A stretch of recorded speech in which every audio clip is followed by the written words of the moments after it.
ya, dalam fase hijrah ke Al-Madinah Al-Munawwarah, Yathrib kelak jadi Al-Madinah Al-Munawwarah, balik lagi. Nah, ketika balik itulah ke Mekah tuntas pada saat itu.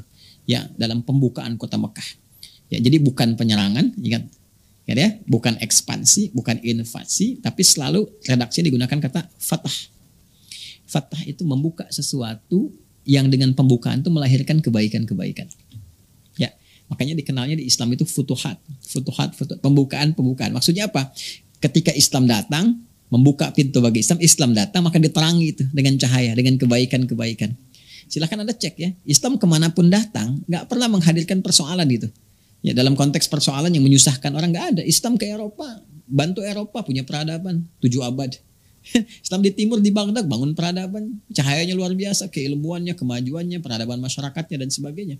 Bahkan mereka bangga mengenakan pakaian-pakaian yang kemudian disupport oleh nilai keislaman. Bangga pada saat itu. Lihat di Eropa bagaimana ratu-ratu dulu mengenakan jilbab, ya, mengenakan kerudung setidaknya gitu kan, pakaian-pakaian yang bagus. Terus orang-orangnya yang laki-laki pakai jubah dan sebagainya. Ya, ini bukan ke Arab-Araban, bukan, tapi menunjukkan konteks bagaimana yang maju itu mengaruhi dari budaya dan sebagainya. Kan itu tesisnya Ibnu Khaldun seperti itu.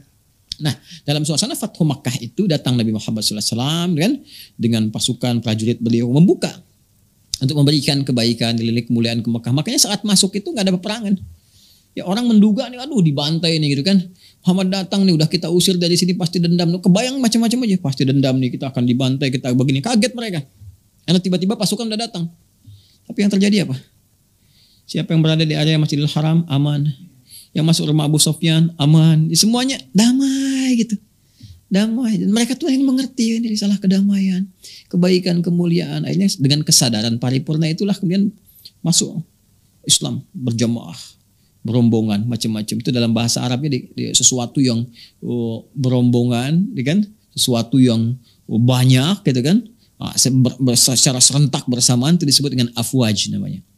Afwaja. Maka ketika turun surah An-Nasr itu idza jaa nasrullahi wal fath membuka kebaikan. Wa ra'aitan nasa yadkhuluna fi dinillahi afwaja. Itulah makanya kalau datang dengan kedamaian, kebaikan, toleransi yang mulia, akhlak yang baik, Masya Allah itu dakwah yang terbaik gitu. Boleh jadi orang tuh tergerak secara bersamaan untuk menerima Islam dengan baik. Setelah menerima Islam, menerima risalah tauhid dengan baik, maka perintah pertama Nabi di antara sekian perintah itu yang ada adalah membersihkan area Ka'bah untuk ibadah.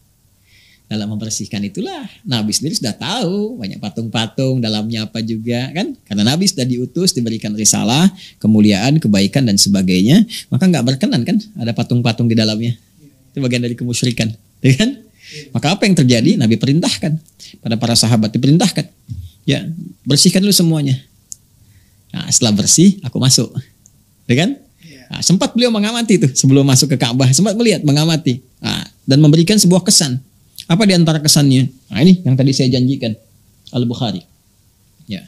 Di Al-Bukhari ini ada 97 topik. Kita akan lihat topik namanya Kitab Ahadithul Anbiya. Ya, kisah-kisah tentang para nabi. Nah, di sini nanti kalau tidak keliru ya kitab yang saya yang ini ya. Jadi saya punya kitab yang ini tanpa syarah, ada yang dengan syarah, ya ada syarahnya yang 3-4 jilid, ada yang syarahnya 18 jilid. Yang fenomenal yang Ibnu Hajar Al-Asqalani itu Fathul Bari fi Syarah Ibnu Hajar Al-Asqalani. Yang ini kalau kita lihat halaman 490 insyaallah ya, kitab Ahadithul Anbiya. Ya betul. Ahadithul Anbiya. Ini. Ya, ini ya. Kitab Ahadithul Anbiya bab yang ke-8. Ya, bab tentang pembahasan wattakhadallahu Ibrahim khalila, gitu kan?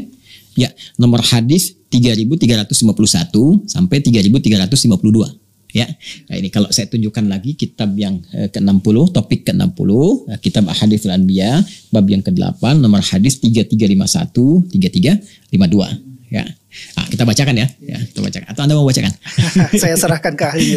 Baik, saya bacakan ya. Siap. Baik, kita baca yang 3352 dulu nih ya, supaya ada keterurutan. Bismillahirrahmanirrahim. Qala haddatsana Ibrahim bin Musa akhbarana Hisham an Ma'mar an Ayyub an Ikrimah an Ibnu Abbas radhiyallahu taala anhuma. Hadisnya dari Ibnu Abbas, semoga Allah meridhai kepada keduanya. Jadi beliau dengan ayahandanya.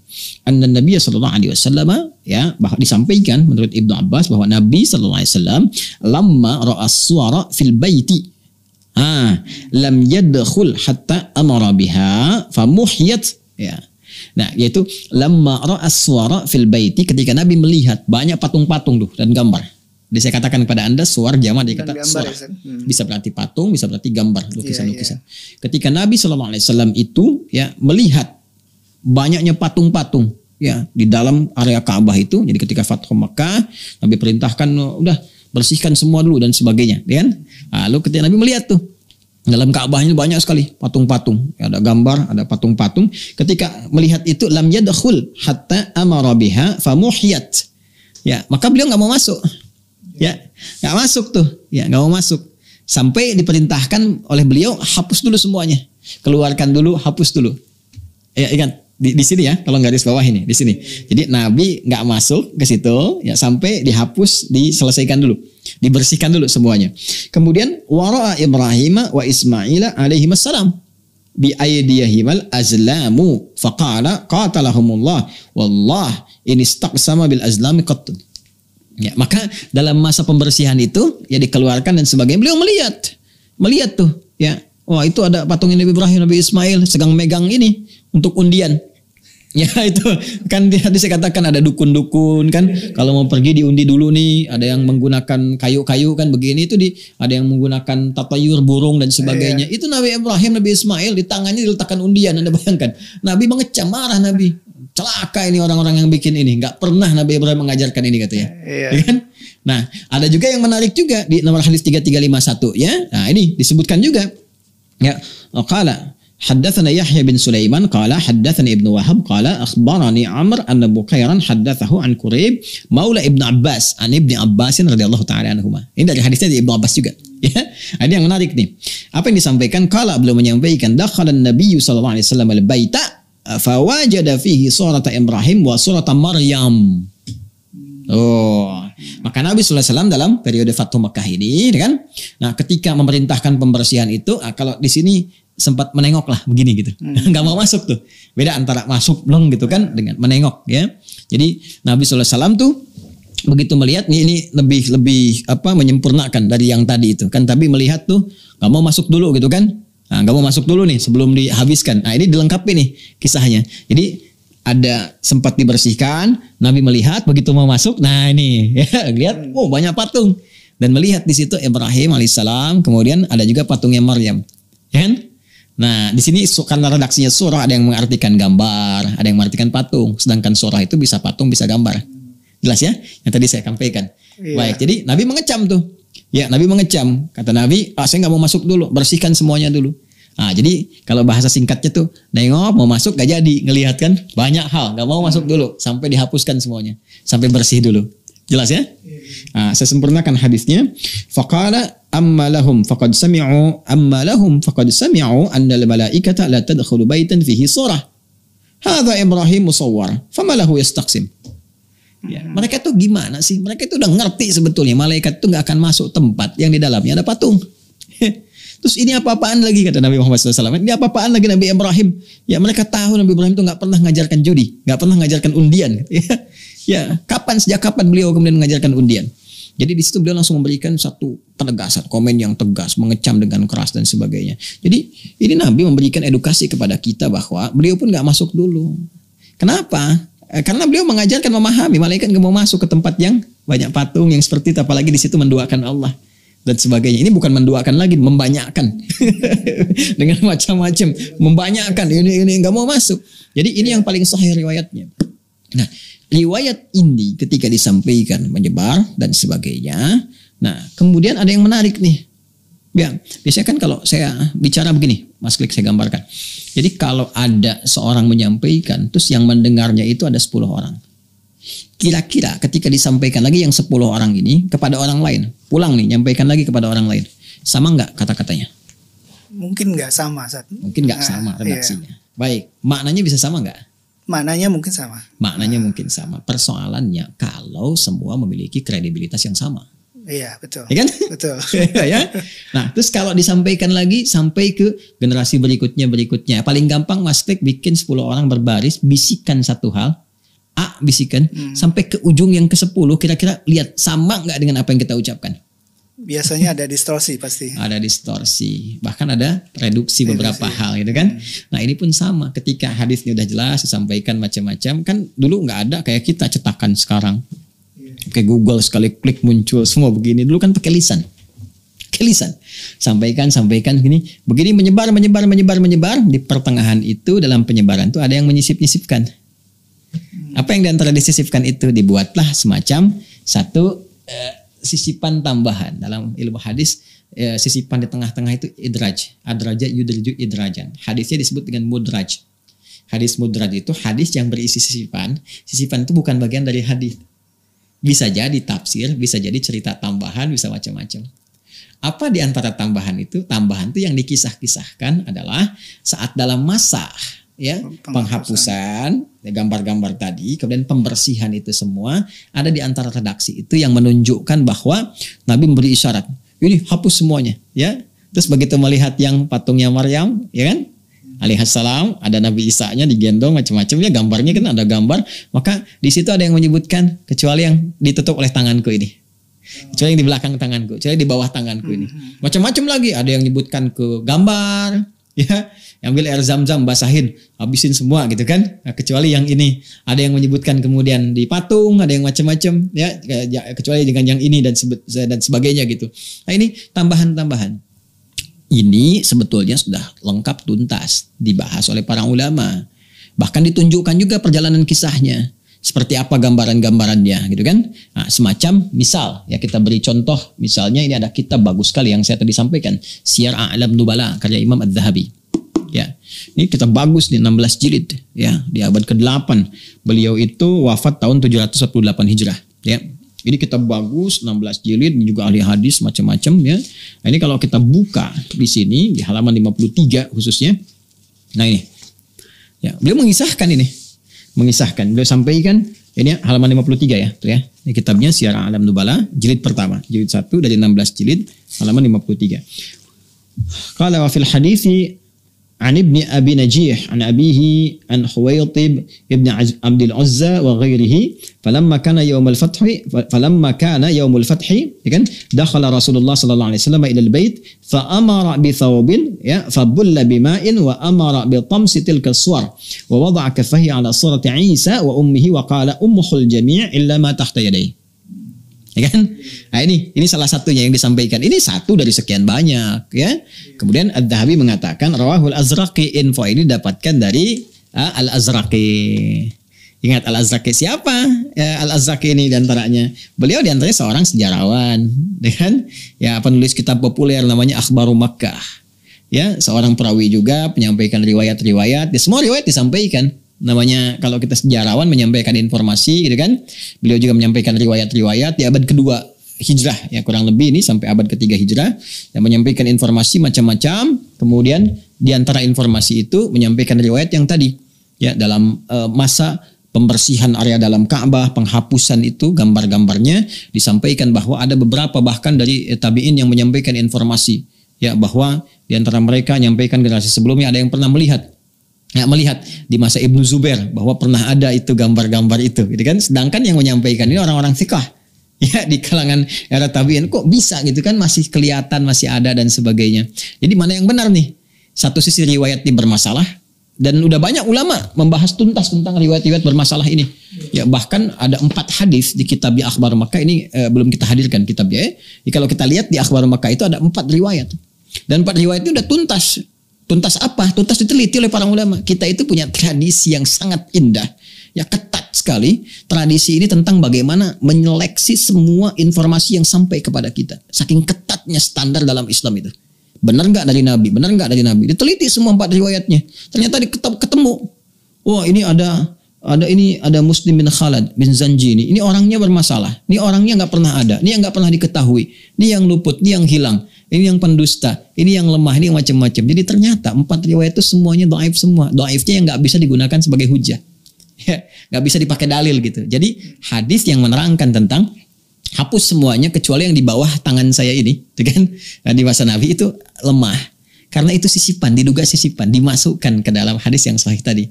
Yang Nabi perintahkan nggak mau masuk dulu sebelum semua bersih. Tapi saya pernah dengar ada referensi bahwa tabiin masih sempat lihat Ustaz, ada gambar di Ka'bah Ustaz. Ada informasi menyampaikan dari Imam Atha, gitu kan, dan beberapa kolega bahwa mereka pernah melihat sepintas ya di masanya Ibnu Zubair, ya kan. Nah, sedangkan kita tahu mana masanya Ibnu Zubair ketika beliau juga hadir berkehidupan ya sepeninggal Nabi Sallallahu Alaihi Wasallam itu sudah melewati jauh fasenya Fathu Makkah. Lantas pertanyaannya gimana kalau masih sempat melihat ada gambar beberapa yang lain, gitu kan.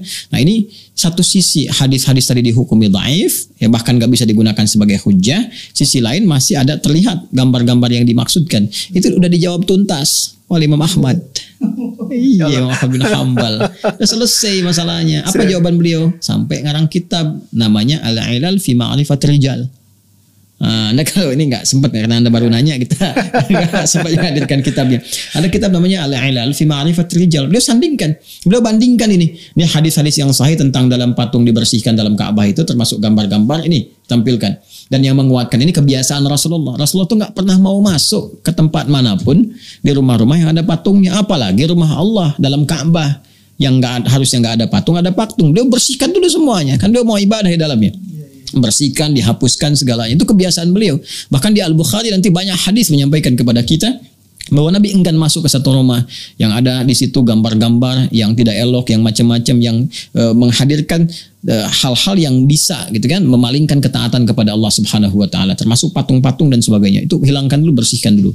Nah, sedangkan di sisi lain hadis-hadis dhaif tadi yang mudras yang tadi disampaikan ya, secara faktual ada Imam Atha yang memang thiqah, kredibel, terpercaya. Katanya pernah sekilas melihat, kata Imam Ahmad bin Hanbal, dipadukan dua hal ini. Ini hadis yang sahihnya jelas diperintahkan dihapus. Ini hadis yang dhaif yang gak bisa dipakai hujah, kata yang nutupin macam-macam ini. Ketika beliau telusuri, diteliti oleh beliau, memang diperintahkan oleh Nabi dihapus. Cuman pada masa itu nggak sempurna, hilang semua karena menghapusnya kan pakai air biasa begini.